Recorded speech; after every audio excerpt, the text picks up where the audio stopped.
Welcome to the Takeoff Podcast, the go-to construction podcast for construction professionals seeking inspiration, education, or motivation for the next steps in their career. Each Monday, you'll be joined by me, Mick Donaghy, Managing Director of Gedden Executive Recruitment and a respected name from the industry. A construction leader, a business owner, or someone in the thick of the action. The whole premise of this podcast is for you to get something from it. An idea, a connection, a mentor, whatever it is, I hope you get it. And I hope you enjoy the show. Without further ado, let's get into it. Hi guys, welcome back to another episode of The Takeoff.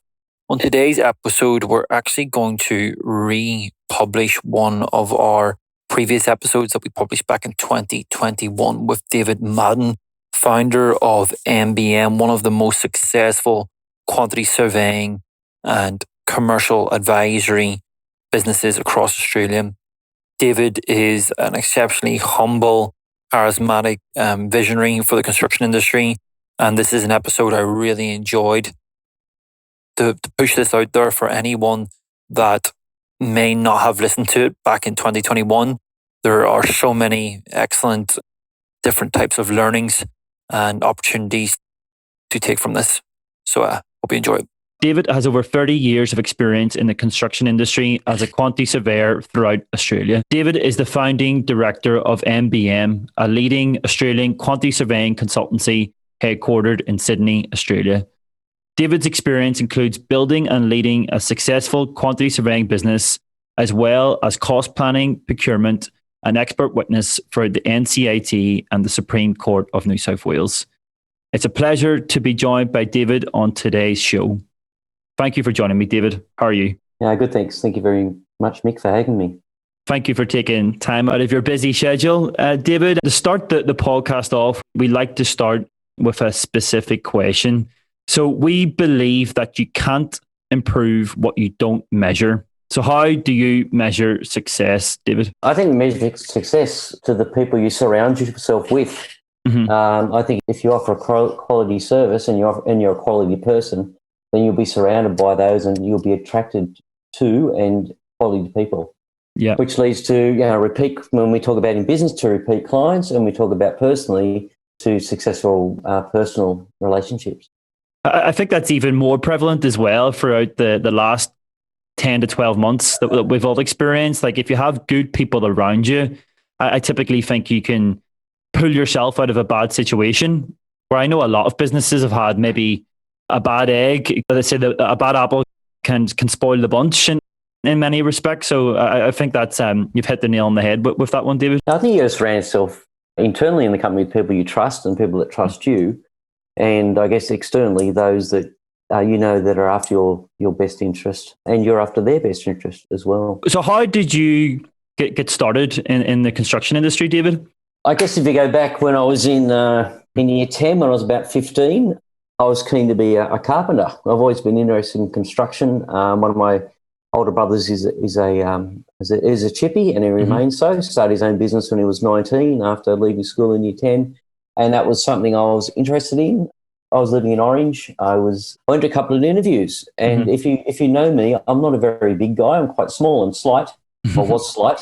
And I remember in a couple of interviews, one of the guys said to me, "Do you really think you're made for standing on top of roof trusses and nailing in 6-inch nails to hold everything and holding it all together?" And anyway, I didn't get the jobs. That was okay. So I pushed on to year 11 and 12, and Mum and Dad were very happy with that, I must say. And I guess that's just led to other things that I'm probably more suited to. And certainly the mathematics side of quantity surveying was what was of interest to me. So at the end of year 12, I was living in Orange, as I said. I applied for a cadetship, and in fact, some of the railway exams, I think you've heard in some other of the interviews as well from Louise. In the end, I ended up getting cadetships. So the way the course ran then at UTS in Sydney was that you have 6-year part-time, so you work 4 days, and then you go to university 1 day and 1 night, and that was a 6-year course. I had offers from what is now RLB and from WT. I commenced my cadetship at WT Partnership.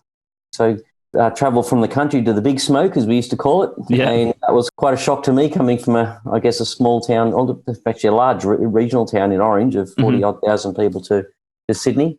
Yeah, so, and getting my start there, and starting work and starting university all at the same time. What was it like growing up in Orange? I know that, as you said, Orange is a big regional town, and I know that there's a few mining camps not too far away from Orange and that sort of thing. But was it a town sort of built on people from trade backgrounds and that sort of thing? Orange is a very wealthy town. It has crops in cherries and apples that were constant. Mining hadn't commenced when I was there, nor had the wine industry. So it's further developed in the last 35 years. I'm getting old now. But Orange has always been a wealthy place. It's got its climate is coolish, similar to Canberra, as in, you're around that 2-4 degrees in winter. Volcanic soils around the Mount Canopolis, and so that's great. It is an old area, in fact, of original inhabitants, because the first gold mines are at Ophir. And the first gold rush, Benjo Patterson was brought up there and so forth. So Orange is it's a big small town. Most people, when they're finished at the 4 high schools are there, two government schools and a Catholic schools and a private school, all head to Sydney, basically. If you finish year 12, when I was, basically you made a decision to move away from Orange largely to be trained. But I have 6 nephews in Orange, and they're all tradies. Oh, yeah. Oh, that's awesome.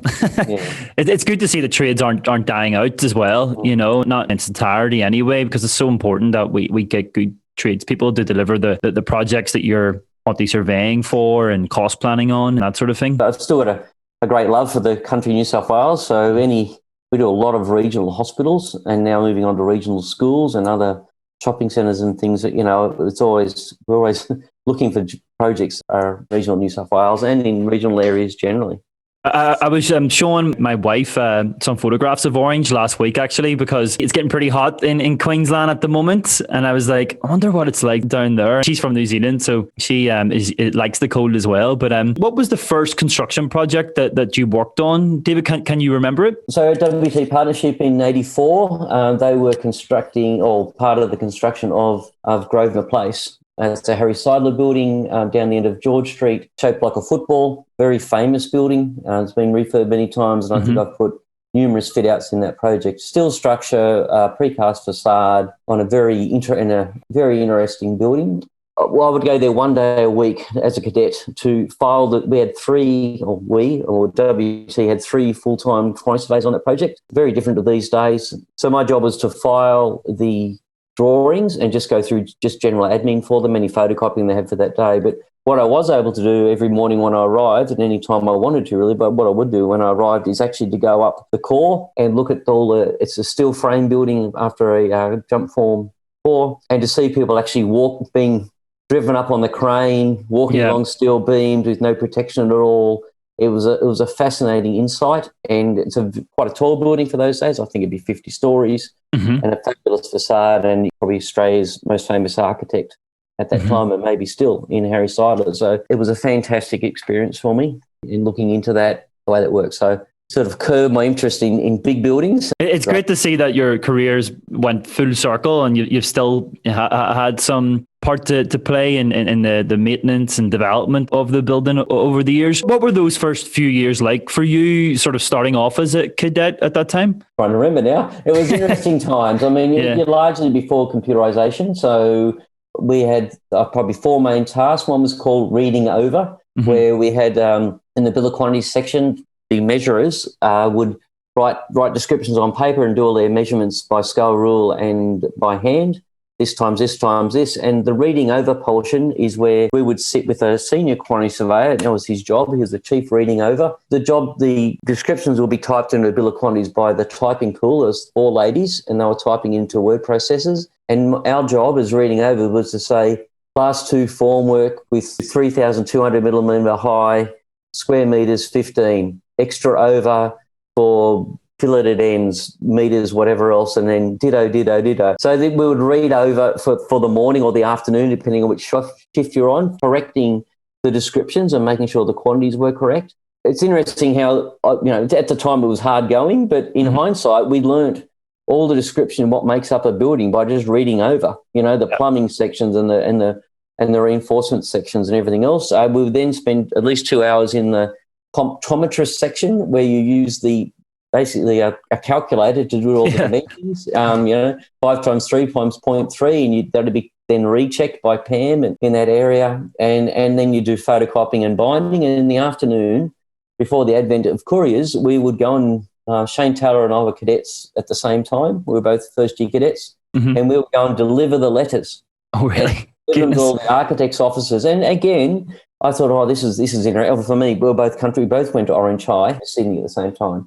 It was great, really, because we went to all the architects' office, all the engineers' office. We would deliver 10 letters or whatever, all correspondence or the bill of quantities in cars, but largely on public transport. And we'd get to meet people in those offices, just dropping things in. So what seemed like photocopying, courier work and reading and using a calculator actually introduced us very much to the clients within the firm and to what we'd be doing in those following years.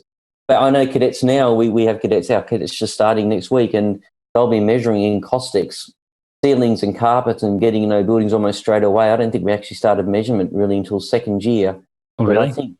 But I think it didn't really matter because we were actually getting introduced to the industry in a different way. And WT was, even then, was one of the largest firms out now. It's really interesting, the difference in how things are done. Even when I started in recruitment 10 years ago, and the firm that I started with, didn't have like an online system. It was one email address for the entire business. It was real old school, and that was only 10 years ago. That wasn't 30 years ago. But I think sometimes you become thankful for those early experiences because it maybe makes you, I suppose, more grateful for the way that you have it now, with the likes of Costex and being able to message someone and get an instant reply nearly. Do you find that as well? Yeah, but I think even then we had very personal relationships with the managers in the firm because you were talking to them and corresponding. Somebody would come down to your office. So I was John Ferrarin's cadet those years ago, and John Ferrar and I still speak on a monthly basis. So that those relationships don't depart, and managers within WT like Phil Ansline and others that are still there. I'm still close to them as well. And I think there is it's very difficult at the moment, obviously in COVID conditions, to meet with anybody, but having those personal relationships last a career and beyond. No, I agree 100%. And I think it's, as well as a cadet coming up through the ranks, it's great to be introduced to people and build those communication skills up and have that sort of client-facing piece that sometimes can go missing in some of the quantity surveyors are maybe not used to it and just not that confident. It's good to build up that confidence. I guess when you've developed through to establishing your own business, David, what were the motivations to becoming your own boss and the director of your own firm? Well, I was only at WT for 2 years, and then I moved across to the construction side. I felt I wasn't getting enough experience on the site, so then I was lucky enough to join a company called Trident Contractors, and I was there for 6 years. And to have a look at the construction side, and I was in the way that cadetship and then onwards worked is that I was a year as a building estimator, then the next year actually doing a construction site, and I did that in rotation for 6 years. It was really made me think about whether I wanted to be a professional as a PQS within a PQS firm or in a construction firm, and I was sort of mixed in between the two. There was this recession in 91, a true recession. I ended up going overseas to Japan to Curry & Brown, which is a PQS firm. So I went back to PQS, there a year and a half, then came back to another construction company. And at the end of the day, I decided I would follow in the PQS career. One of the things I just didn't enjoy working Saturdays. Because constantly there, I love soccer, playing football. And that was a Saturday afternoon thing, and I'm involved with church as well. So that was a Friday night and a Sunday thing, and it really didn't leave me a lot of other time. So going back to PQS, and I think I gained enough experience in those other areas to start my own firm. At the firm I was at immediately before starting the firm, Page Kirkland, which is now Altus, had offered me a directorship at a relatively young age, I guess at my early 30s. I went and did something else for a little while. Went to Bible college, of all things, for a couple of years. Yeah, okay. 2000 and 2001. But always looking to what I'd be doing, and that's I do youth ministry, and I still do that. So that's a different part of my life. But I was always returning to that, and I think for me that firm, and rightly for them, just started doing project management. At that time, most of my clients were project management firms, Colin Ging and Partners, Incol, APP. They're probably my major clients, and it was viewed, and probably correctly at that time, that there was a conflict of interest for that firm, my firm, have a project management arm and a quantity surveying arm. There are different views on this now. A lot of firms have project management arms and QS arms, DCWC, Turner and Townsend, just a couple that come to mind. But at that time was a little bit controversial. So I guess when I come back from and I was studying part-time again in those 2 years, I sort of made the decision that it really didn't suit me being in that firm because of the conflict of interest. And I had a few of the project management firms were encouraging me to start a firm. So in some ways, it wasn't of my own doing, but it was an opportunity, I guess, to think about, if I'm going to become a director of this firm, what can I do for myself and what suits. So the opportunity came where I needed to make a decision around that. And I guess almost 19 years ago now, I met up with Ian Burson, who had been working at Page Kirkland, but left 2 years before and started his own practice as a sole trader, or was a sole trader then. And he and I had a conversation that we would start Burson Madden Partners 19 years ago. And then not long after that, John Milliken, who was a former partner of or owner of Page Kirkland, agreed to join us as well. And then on 1st of May, about 2002, we became Milliken Burson Madden, which is the framework for MBM. And I think when we came together in that firm, we thought we might have, 10, 12 people in the firm. We currently have 120. So I think we've far exceeded certainly our initial expectations, which is very exciting. Obviously, you got together and you were starting the business off. How did you find your first customer? Was that a relationship that you may have had previously? Yeah. My first customers were relationships I already did have. Some of those were the project managers I mentioned before that weren't confident in what Page Kirkland were doing and running project management at the same time. So I was fortunate there. I had worked on what is now Star City during its construction, and there's ongoing works there. If you know anything about those facilities, they're always changing a restaurant, changing the gaming areas, and that was a specialty of mine. So I continued working there. I was working on other restaurant works, quite famous one, Icebergs at Bondi, which I continued on with. But my expertise at that stage was commercial works, casinos, and office fit-outs. Ian's was a little bit different, as in residential work, homes, high-rise residential, and so forth. And John's specialty was in government work, in particular jails, PPP, procurement, and schools as well. So John was sort of looking after an expert in the government sector, and I was an expert in the commercial sector, I put it that way, and Ian was an expert in the residential sector. So there's no infrastructure within that, but between the three of us, we had quite different sectors and different client bases. So the first client goes from the clients I developed and met through that period, and even at the construction company that I was working for at that time. So how did you find your ambitions develop then? You as you said that you were initially planning to have a sort of small boutique consultancy. How does it ended up being nearly 10 times what you had originally envisioned? I'd like to know myself. I think I have a firm view, and maybe it's purely ego-driven, is that if somebody can do it, I can do it. That is ego-driven, I know it is. But also, and I'll never say no to any size project, and always say I have the availability to do it. Certainly Ian and I were working easily 6 days a week, very long hours in those first few years, and obviously the first 6 months of the 3 and 4 months of the firm, you never earn any money because you're waiting for the money to come in. But I guess we were just very eager to make our place in the market, and just keen to do whatever our clients wanted to meet their demands. Right, guys, so I'm absolutely pumped to say the Takeoff podcast is proud to be sponsored by RIB Software, the company behind some of the leading estimating software in the entire planet, including Costex, Candy, CX, and more. So firstly, if you didn't know, RIB are a powerhouse at providing innovative software solutions to the construction and engineering markets. They have over 500,000 users globally, are known universally as a solution provider for your entire project lifecycle, from planning to construction and beyond. RIB solutions help to ultimately connect people, processes, and data, so your project comes within budget, on time, and to the quality desired, all whilst reducing your business's carbon footprint. All this stuff matters, and RIB has the solutions. So if you're interested in finding out more, get on over to rib-software.com, reach out to your local team and quote Takeoff Podcast. For every listener who buys a subscription of RIB CostX, they will provide one free online training course. Okay, guys, back to the episode. I think the other thing is that we within that first year, we had grown to 10 people already. So it was fairly obvious that we were going to be larger than our initial expectations. And the people that were happy to come and join our firm at that time, and are still at our firm, I think of Zan Dong, who was a cadet.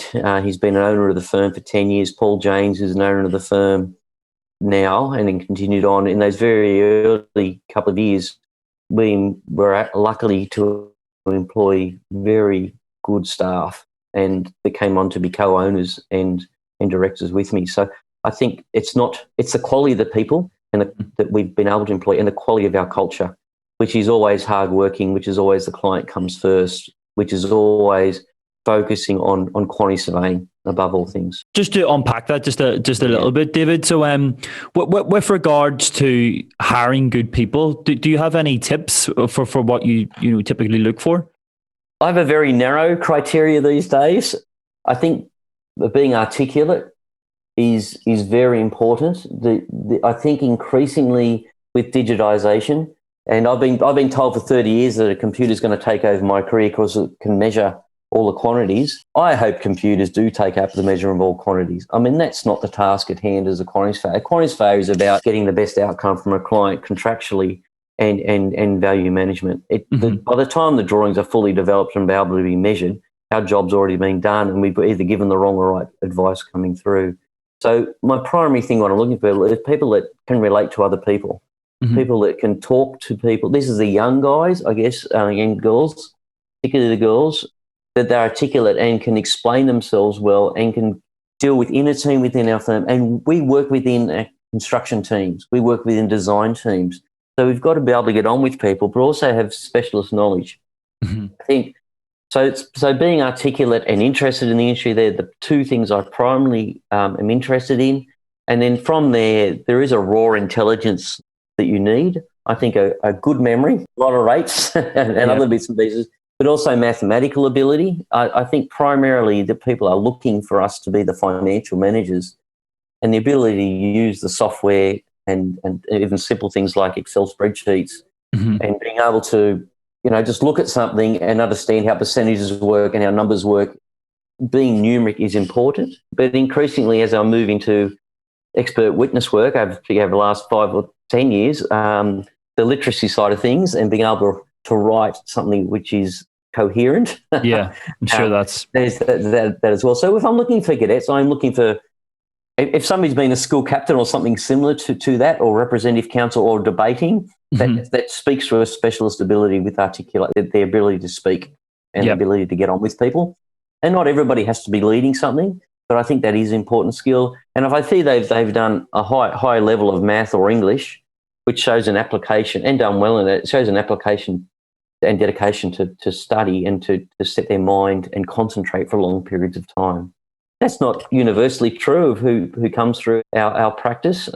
We've got people that have majored in history and geography, but I think those core skills of being personable, mathematically inclined, hold people in good stead in quantity surveying. Absolutely, that's a great description for anyone who's out there listening and might be interested in moving into a career within quantity surveying. I would say take everything that David said there and apply it to yourself if you're wanting to move forward. But I guess for you, once you get these people, how do you develop a culture? What does a successful culture mean for you?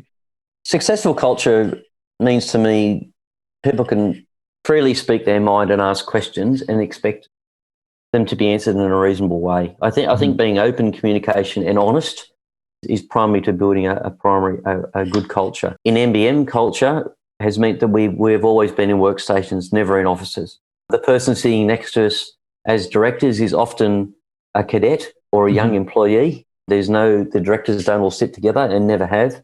So the idea of the culture comes from the people that are leading the organisation. And if we're on the phone or on our computers or in these days on Zoom and Teams meeting, the people sitting next to us or even online these days, the younger ones, we're listening to what they're saying. They're listening to what we're saying. They're seeing the way we work and the way we act and the way that we deal with people. And we're keen for the young trainees as well as our younger staff to actually to attend meetings and see the dynamics of those and understand the importance of the accuracy that we're doing and articulating that clearly to people. So our culture we want is an open culture where people can do that. And I think that is best done by having open offices and open environment and where people can freely exchange ideas.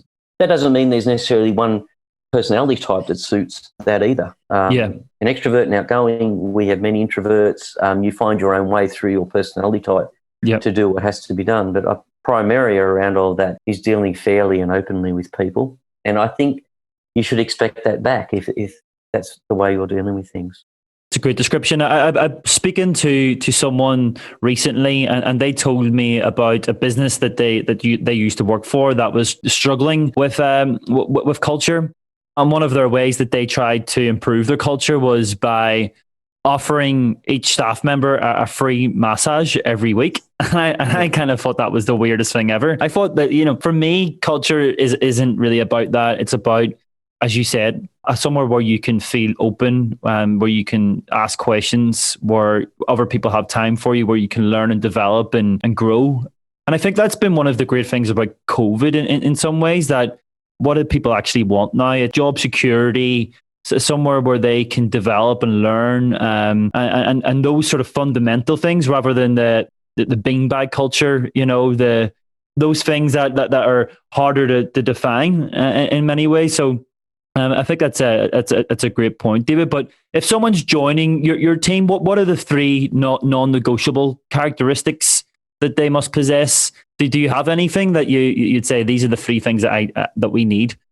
For the young ones, we have been asking that they do come into the office, as you talk about COVID. We found that very hard for the 25s and under for them particularly, and a lot of them are either at home by themselves or with other friends or parents. So for the younger ones, we have been asking that they do come into the office. We're finding that's better for them in a safe manner. That might mean some people are driving in, some are doing other things. We have an office where I am in Parramatta and in Sydney, in New South Wales, and there may be one of those officers at least coming in a couple of days a week. So they've got to be prepared. And we've just interviewed cadets and employed just three just coming.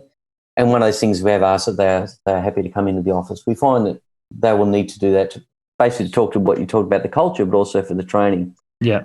I think honesty is what we're looking for. We've had staff that I wouldn't say financially dishonest, but I just not straightforward and coming, and just not telling lies at the end of the day. Just that are open. That doesn't mean they have to share their life. We're talking about business here today. And the third one is sit within our culture.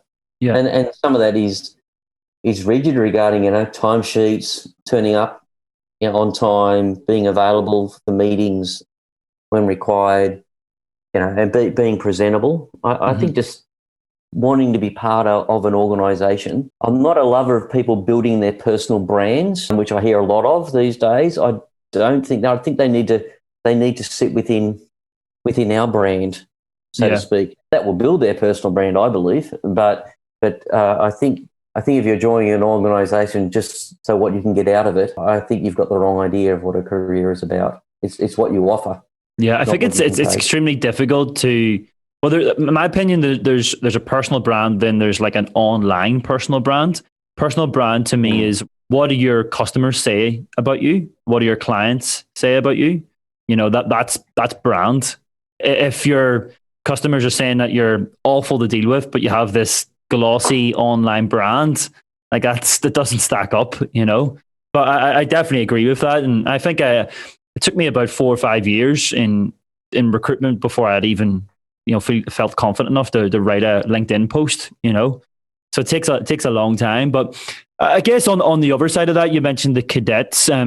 What on this sort of more senior level, in your opinion, what are the differences between a manager and a leader? We've appointed 6 new directors over the last 6 months, some in the middle of last year and some towards the end of last year. We have a structured promotion system within our office.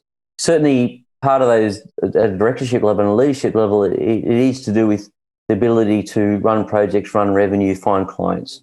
just a global expectation, I guess. If you're going to be a senior manager in a firm, you've got to be able to either find or retain and find and retain clients, generate revenue and generate profit. That's a pure, to keep the business going, that's going.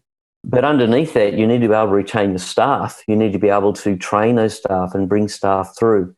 You need to be able to show other aspects, the softer emotional aspects of the organisation, to make sure that what we have can continue on. Look, but there's directors at different levels, some that are employed in the different areas. So technical ability, outright technical ability is one thing. Another aspect is business development. Then there's the cultural element, how you hold things together.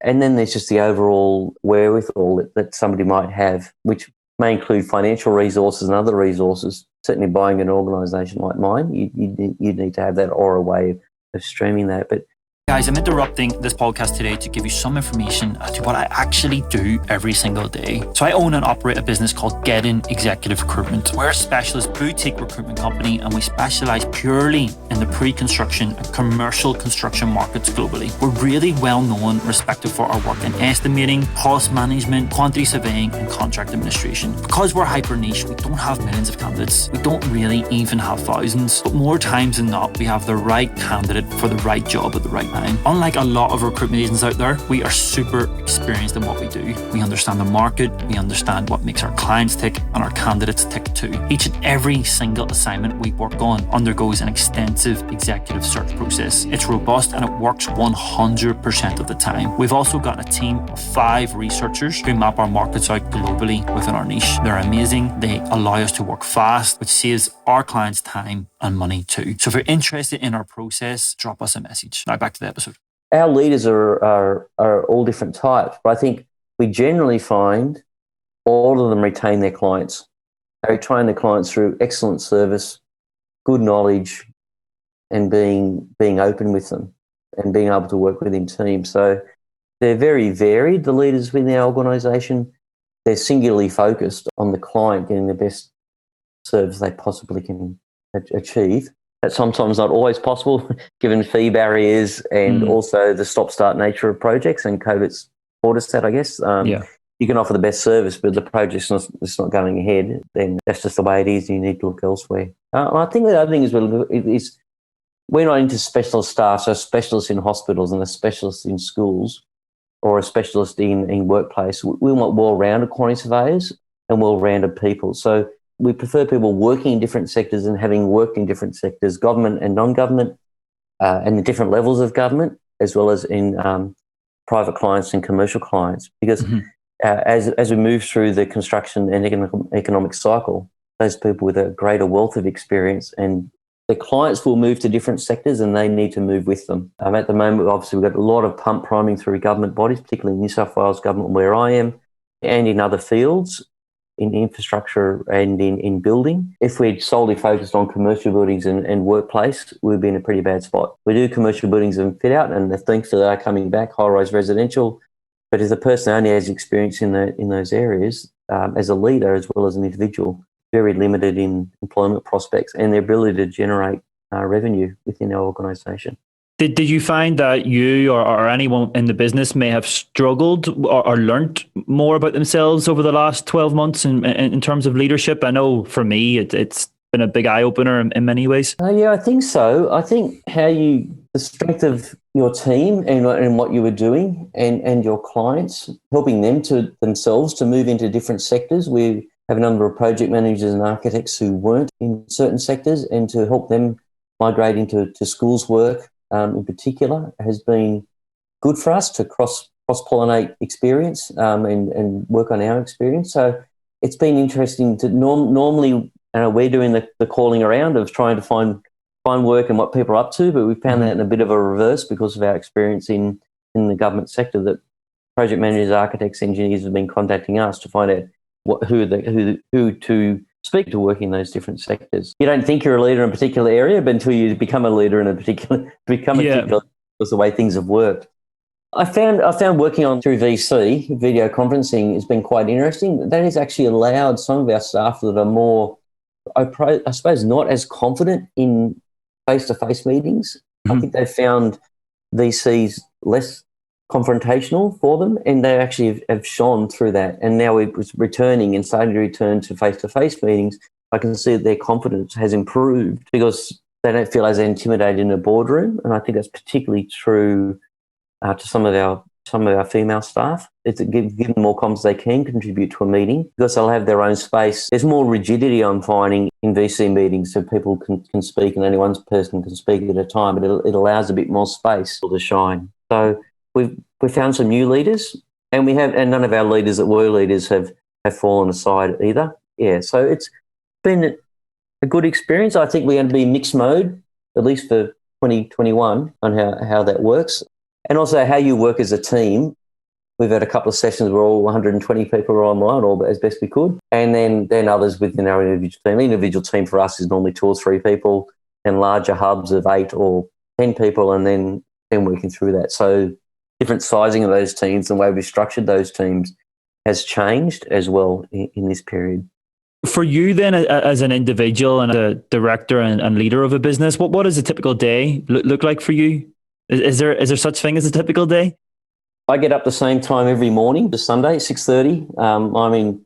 Don't stay awake past 10:30 very well. So my days are quite rigid. So I'd normally get into the office or be online, around that 7:15, 7:30. That's people are aware of that in the office.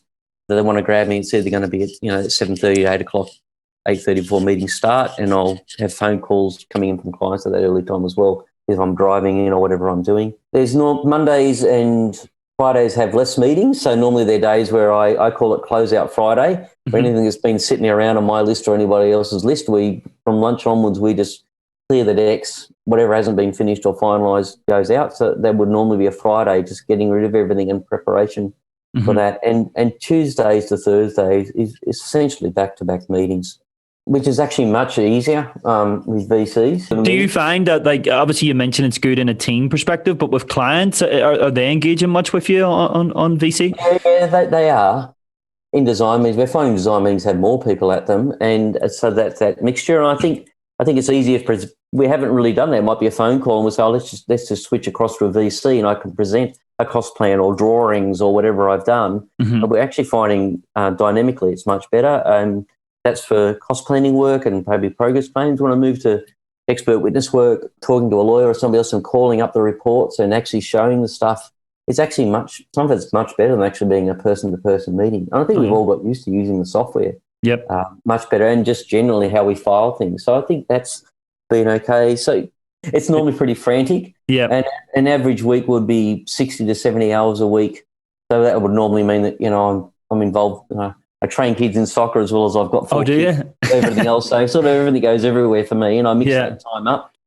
But generally, I would probably leave the office, 6, 7 o'clock, then do some other things, whatever it is, and probably just get back on the computer again about 10 o'clock at night and 9:30 just to make sure everything's closed out. So it's pretty intense, but it's something that I and my family have been quite used to, I guess, for a very period of time. If you enjoy it as well, if it might not feel like you're having to do the hard yards. Like, I'm sure it doesn't feel like a 9 to 5 when it's your own business in many ways.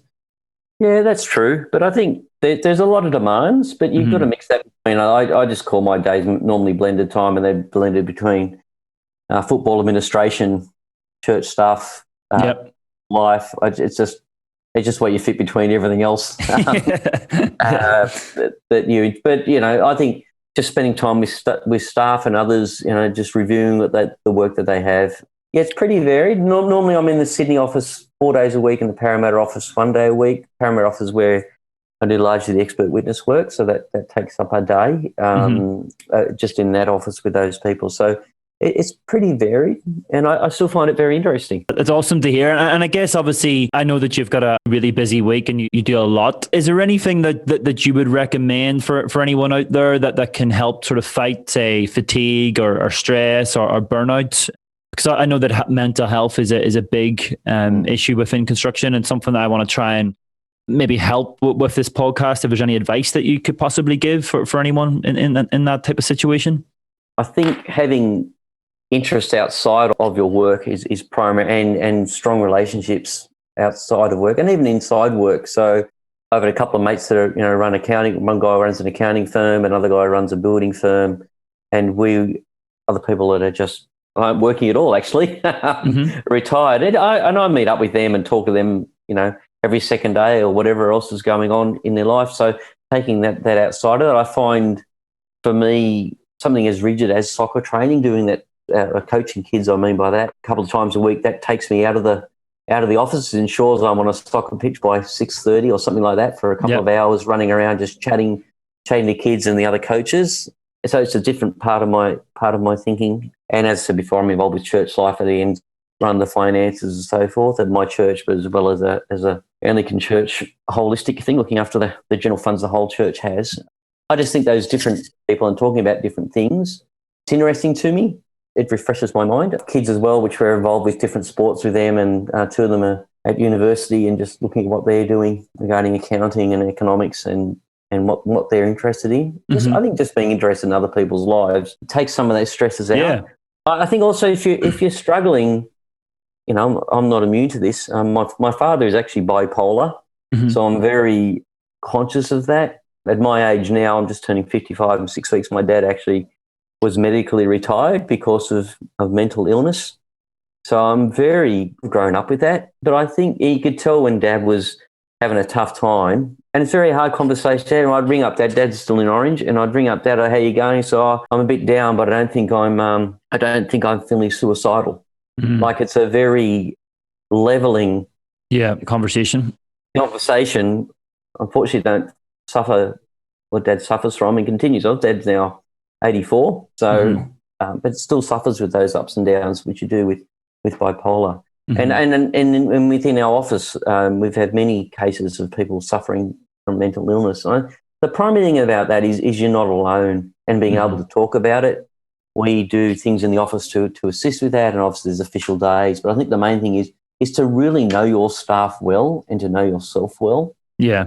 It's like one staff member in particular, I know when that staff member is stressed, I can tell by looking at them. The redness of their face and the frustration and just comes a time to say, look, we've got 100 staff in this office. It's not a lone business. Nothing's unique. Let's just back off a little bit. And often we will just move the project teams around. Sometimes explain to others. But I think knowing yourself and knowing those that are around you is primary in helping with mental illness and being considerate of people. Yeah. We are not doing brain surgery here. We have not opened up the patient and they're going to die unless we deal with it in 3 hours' time. If that task of work is not going to happen, one of those things about our culture is if we cannot deliver something on time, it's actually to ring the client up beforehand and say, look, we're not going to complete this by Friday. Can you have it on Tuesday or Wednesday? 90% of the time, the client will say, look, that's perfectly fine. Thank you for letting me know. To be honest, I don't think you can do it on time anyway because I know you got the documents late. Yeah. And 10% of the time, the clients say, look, I really need it by Friday. You promised you would. Can you do it? And the answer is, yes, we can do it. So we just apply additional resources to that. And it may be another person gets a phone call to say, can we delay your project? But I think being open around that, look, that is definitely harder through what we've been through over the last year because we're not physically seeing people. But within my team, I like to contact them if I haven't seen them in a meeting or something else, at least every second day. And I think that even goes to when ladies are on maternity leave or others paternity leave, I'd still probably speak to those staff every couple of weeks just to see how they're going. In fact, we have a number of friends that have suffered from postnatal depression. And I think just that phone call from somebody you're used to seeing, be that me or somebody else from the office, have you contacted this person just to see that they're going all right, or a text, just to know you're loved and wanted. I think that's a primary thing as we create as human beings. I love that, David. And I guess what I take from that, and anyone out there, you're not alone. If you're working on a particular project and you're stressed out, put your hand up and ask for help, as it's likely not to be the end of the day. There's potentially you can extend things and others will jump in and help. But it's been a very tough year. But the more that you talk, the better, hopefully, the things will get. And I'm moving on towards the end of this conversation, David. What inspires you every day? What keeps you going forward? I just like construction. The beauty of construction, you can go past a site and you're involved with that. You might have just measured the carpet, but it's one of your buildings. You may be in the carpet layer. You may be the person that sits inside that building on the workstation chair or the patient in that hospital. There's so many people involved with the whole construction process, and you can consider that your project. I mean, you're building things and you're changing things and you're changing your environment. I just think it's a great career. They talk about cleaning being one of the best careers because you start with a mess and when you've left, it's all clean. And so you can actually see what you've achieved in the day. I think construction's very similar. You can see when you've gone on that site month by month what's happening. You can see when you've gone from nothing to getting a DA. You can see when kids or patients first go into a hospital or school what you're contributing. Roads is the same thing, which I've worked on before. I've worked on process plants, just that general economic activity generated through construction. And I think the wide variety of people you meet in construction, it is the labourer and the foreman taking you around a building site that's there. It is, meeting Harry Seiler and Philip Cox and famous architects and older architects and even engineers, that are involved with the construction of the Opera House, for Mauve Arab, going back those days. And even new buildings coming through and seeing design competitions. I just think the thing that motivates me is actually just the diversity in what you do in construction and how we can add to things. And I think, generally getting up every day is also about, is about your kids and those other aspects of life that, you can see them growing and changing. And one of my children does work in the firm at the moment. He's not going to be a quantity surveyor, but just him seeing the business aspects and how business is run is good for him and seeing that passed down through my own children. And also, young people in my office, seeing them meeting their challenges is great, and spending time with them. I think particularly in our office, the growth of our female staff and the way that we would normally be 50-50 in our office, definitely, male to female. I think quantity surveying for females is a great career. I think it's a great career for everybody. But I know you've had Irina on, and which worked for me for some time. She's a great example of what ladies can achieve. And we've just promoted to director a lady called Selma, who started with me 17 years ago. Great. So Gadette coming through as a director. Look, we've looked at our firm time and time again around our mix of staff and diversity of male-female staff. We have been male-female staff even probably for 5 years, but not when you looked harder at where people were. The ladies were particularly, they were more in our quantity surveying and senior quantity surveying and not in the upper echelons in our company. And that's something we've looked to and have changed within our organisation. So I have I would say 80% of my staff are female, and there's an older, I guess, quantity surveyor. That's something that I'm really, as a legacy, seeing those ladies come through and be the professionals they should have been always. When I was at WT going back, I was actually trained by a lady called Lee. So I've never seen a barrier, but the barrier is there, and it's up to people like me in organisations like mine and those that I mix with to ensure the women are coming through, and that's a motivator for me. That's amazing. I know that there's a lot of people that would consider professional quantity surveying to be male, pale and stale, as they say. So to have a firm that's 50% plus female is phenomenal. Credit to you and the other leaders within the business promoting that, because it's a great career across the board. Just a few final questions. If there was one person that you could have dinner with, dead or alive, who would it be? I'd be Jesus Christ. That's a great answer. I'm sure there's a plenty you could ask him. It's solved a lot of the world's problems, that's for sure. If there's one thing that you could change about construction, what would it be? Honesty. Do you think that's a problem? Yeah. I think people don't want to speak honestly, and there's a tendency to hide. I think the more transparent and honest we are, the better it is for everybody. Mm-hmm. And I also think verbal communication, hiding behind ACANX, email, other bits and pieces isn't helpful. Mm-hmm. You can't run construction on Facebook by forwards and responses. You actually pick up the phone and talk through the issues and allow and both sides, and allowing the person to have their say as well. Yeah, great. What film has changed your view on the world?